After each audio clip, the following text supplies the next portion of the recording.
So I'm recording this after Tottenham's win against West Ham United because I wanted to wait to see what Mourinho's first game looked like before I commented on the entire picture. Because, to be honest, the sacking of Pochettino came as a shock.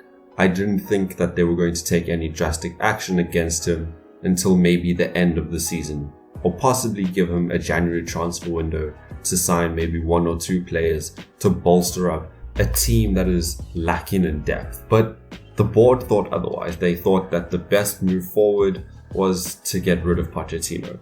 And in my opinion, it was the wrong decision. I think you don't have a world-class manager at your disposal and get rid of him because of a run of bad games.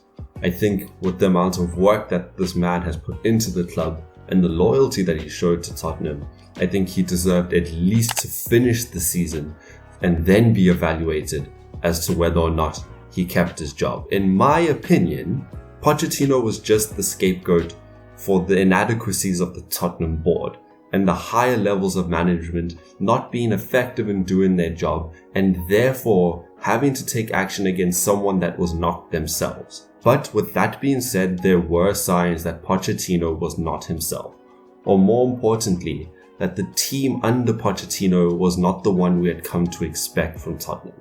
The Tottenham of old was a hard-pressing, hard-working team that even if they didn't have the skill to beat you, were going to outwork you and make you earn a victory, irrespective of how difficult or easy that was. But this season we've seen things like the press taper off and instead be replaced by deep block and a more rigid defensive structure, more akin to the likes of a Burnley or a Tony Pulis West Brom. I think also the fact that before the West Ham game, they were sitting at 17th in the league for expected goals and 10th in the league for expected goals against goes to show that Pochettino wasn't just having a tactically bad season, he was having a season in which the players were no longer buying into his system. We saw the likes of Danny Rose, Toby Alderweireld, Jan Vertonghen have public outbursts where they publicly stated that they wanted to leave the club, that they have other intentions. Christian Eriksen was talking about the fact that maybe it was time to move on. And Pochettino took cognizance of this. Pochettino was aware of the fact that you need to replace these sorts of players and bed in new ones who want to be at the club. And this was something that he communicated to Daniel Levy. And I think that here is the part where the scapegoat narrative is most important.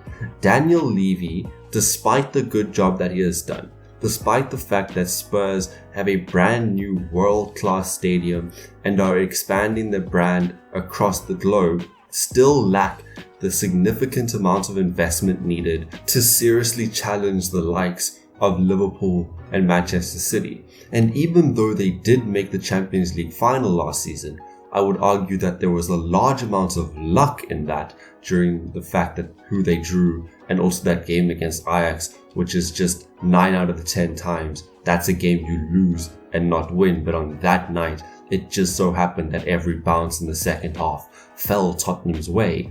But even more so, the fact that they made a Champions League final with the squad that they had is more of a testament to the ability and the esteem that Pochettino has as a manager. And I think it's more of a reason that you should have given him to at least the end of the season to evaluate whether or not he loses his job. But that is in the past. Mauricio Pochettino has been sacked, and there is nothing that any of us, no matter how hard we complain or celebrate, depending on who you support, can change about that. What we can talk about is where do things go from here? Where do we think Mauricio Pochettino, a world-class manager, is able to move from here? And I have 4 options, 3 of which are probably a lot more realistic than the last one. And the last one may just be a little bit of bias and a lot of wishful thinking on my part. The first place that I could see him going is Bayern Munich. They've recently sacked their manager Niko Kovac and are in the marketplace for someone to take over. Mauricio Pochettino is someone with world-class pedigree. He is someone who we know can go there and perform the tasks to the levels that are required. I don't think he's going to have any issues in the league.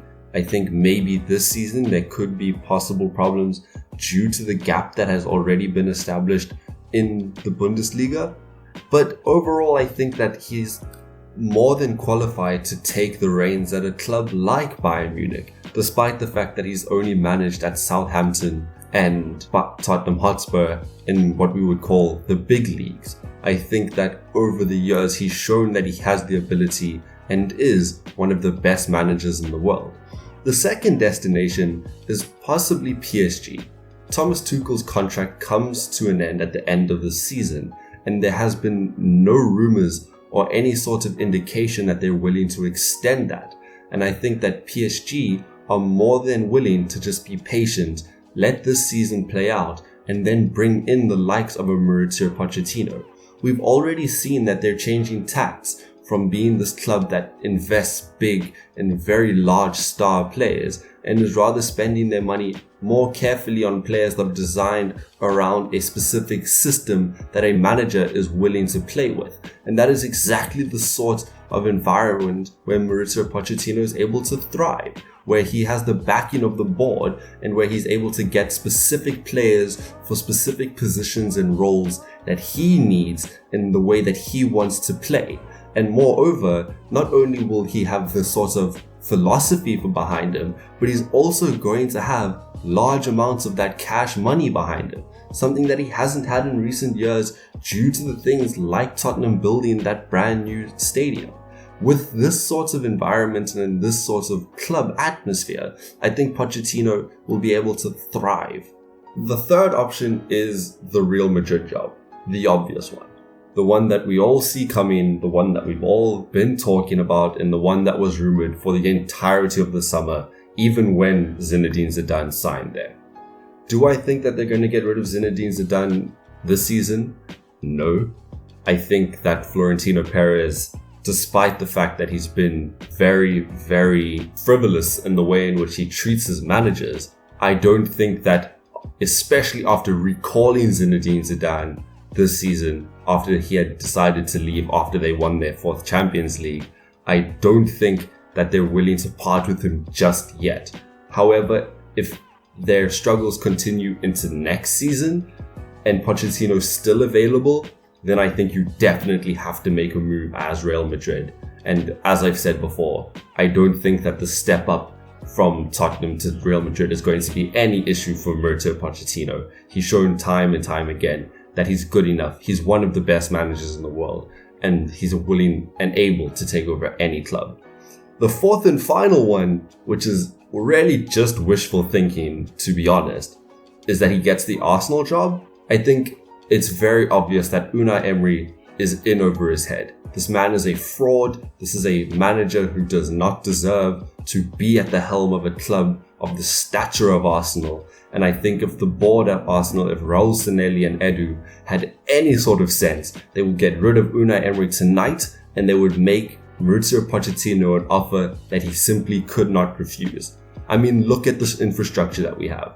Do you want a club filled with promising youngsters and good veterans who are willing to lead and mentor these youngsters? Yes, that's exactly the infrastructure that Arsenal have. And coincidentally, that's exactly the sort of infrastructure that Mauricio Pochettino is able to thrive in. Do I think it's going to happen? No. Do I want it to happen? Yes. I would promise my firstborn to Satan himself if it meant that tomorrow I get to wake up and see Mauricio Pochettino announced as the new Arsenal manager. But alas, that's just wishful thinking. That's more just me venting about Unai Emery. The final sort of option isn't even a managerial one. I think it would just be interesting, and I would like us to just ponder the possibility that Mauricio Pochettino goes somewhere and doesn't actively become a manager, but rather engages in a director of football role. If he does a Ralph Hasenhüttl-esque transition from being a manager to being someone who dictates the philosophies and transfers and the hiring of management at football clubs. I think that if you were to get involved in, say, the RB Leipzig or Red Bull project structure in its entirety, he would be a great benefit and a great addition to it. Do I think that that's going to happen? Nope, but I think it's an interesting thought to ponder anyway. Now, let's talk about the new guy. Let's talk about what are we going to expect under Mourinho? Well, one, I think we're going to expect a more solid defense. I think Mourinho has shown in the past that, if anything, he can get a defense to be organized enough to the point at which they're going to be difficult to break down. And sure, West Ham United scored 2 against them in their first game. But that's the caveat. It's their first game. It's the first game where Jose Mourinho was in charge. They still have to learn the structure. They still have to learn the systems and formations that he wants to run in certain games and in certain circumstances. I think that going forward, we've seen with the likes of the Park the Bus United teams that at the very least Tottenham are going to become a lot more defensively solid. Is he the long-term solution though? I think the answer is obviously no. This is where the higher-ups in Tottenham really need to step up. They need to decide what is the actual identity of this club moving forward. Are they going to be a club that, as we've seen in the past, are really good at developing and bringing through youngsters and bedding them into the first team and allowing them to buy into a specific structure and specific culture in a club? Or are they going to start splashing the cash and bringing in big name players like Jose Mourinho likes to do? Which I don't think they're going to be able to because they've got the stadium. They're very much in a 2006 to 2011 Arsenal situation where you're a very big club, but you're paying off so much that you can't afford these large transfer fees and these large wages. And that's already a problem on Tottenham's side because they've always historically been a club that hasn't been able to match the wage structure of larger clubs like an Arsenal, like a Liverpool, like a Manchester United. And that's why we're seeing a lot of these problems arising now with the likes of Danny Rose and Toby Alderweireld, where they're allowing these contracts to run down because they know that they can get better value for the players that they are elsewhere. And if not, they can just simply not play and not sign new contracts, as has been the system that Tottenham have been trying to utilize over the years. So I think Tottenham are in a really interesting state. I think that this season is going to be pivotal in what Tottenham Hotspur become.